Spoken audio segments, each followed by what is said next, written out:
I have a revelation to make that may blow your little minds apart, listeners. Ready? I quite like Dark Souls. Phew, glad to have gotten that off my chest. It starts to weigh on me if I don't make it clear 60 or 70 times per week. And the indie gaming sector also quite likes Dark Souls, because if there's one thing it quite likes above all else, it's retro gaming. And high difficulty is associated with retro because of the arcade era when gaming was less art than rigged carny game with no prizes. So one of indie gaming's ongoing collective projects has been to translate Dark Souls gameplay to 2D, thus bringing Dark Souls and retro even closer, like a couple being hideously crushed into a pulp by a malfunctioning tunnel of love ride. Today I'd like to contrast two indie 2D platformers that are both taking this challenge from slightly different angles. Hollow Knight, a Metroidvania, and Dead Cells, a roguelike. Dead Cells is still on early access, but Steam's a bit more stringent than it used to be about early access games being mostly done. You can no longer upload a bowl of rice pudding and promise to add the pixels later. So without further ado, let's run them both through the Dark Souls test. 1. Grossness of main character. In terms of art style, Hollow Knight and Dead Cells embody the two dominant art styles of indie gaming. Hollow Knight has cutesy hand-drawn art straight from the student portfolio of someone with unrealistic career ambitions. Dead Cells has good old pixel art. But what matters is that an important part of the Dark Souls formula is that the main character has to gross us out a little bit, whether it be because they're dried up undead hollows, as in Dark Souls, or dressed like they joined their high school heavy metal poetry club, as in Bloodborne. Hollow Knight's main character is a gross little insect, as are all of the enemies, all of the friendly NPCs, and about half the platforms you jump on, but the stark cutesy art style makes it more endearing than gross, if in a Nightmare Before Christmas sort of way. Not only is Dead Cells in pixel art, which is slightly gross already because it makes everyone look like they've been fed through a chipping machine and reassembled, but the main character is a lump of snot on a corpse, which is what I call an admirable commitment to the grossness doctrine. Well done, Dead Cells, please don't touch me.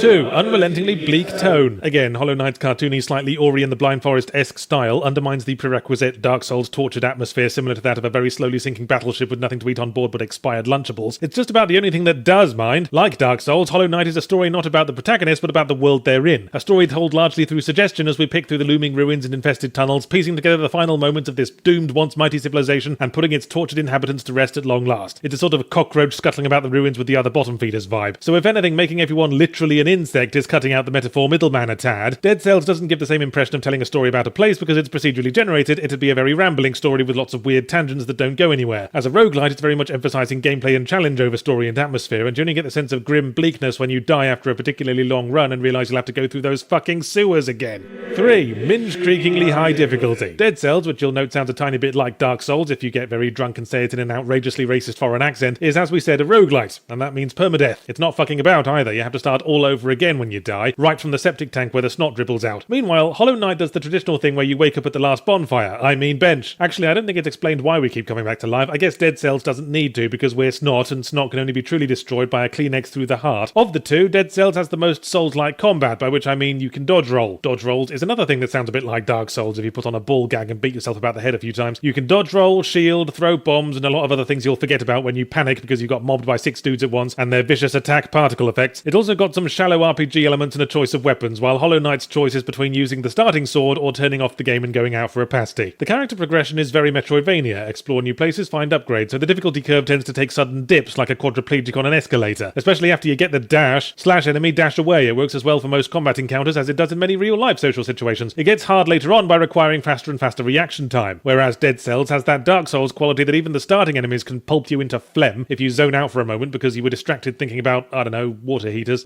4. Exploration. Hollow Knight is Metroidvania, and Metroidvania is all about filling the map. What's weird is that you can't map an area until you buy a map from the map guy somewhere in the area, but the map's still mostly incomplete and you have to fill in the rest yourself. So essentially what you've bought is a piece of paper. You couldn't have brought one? Drawn a map on the fucking wrapper that your breakfast burrito came in? Well, I suppose making us explore blindly for a bit keeps us on our exploration toes. Dead Cells, if anything, seems to be trying to discourage meticulous exploration. There are doors to extra bonus areas that lock if you don't get to them fast enough. Fuck you, door! Of course I couldn't get here in under 3 minutes. I passed by 6 tunnels on the way here and had to be extra certain that they all contained flashing red clawed death.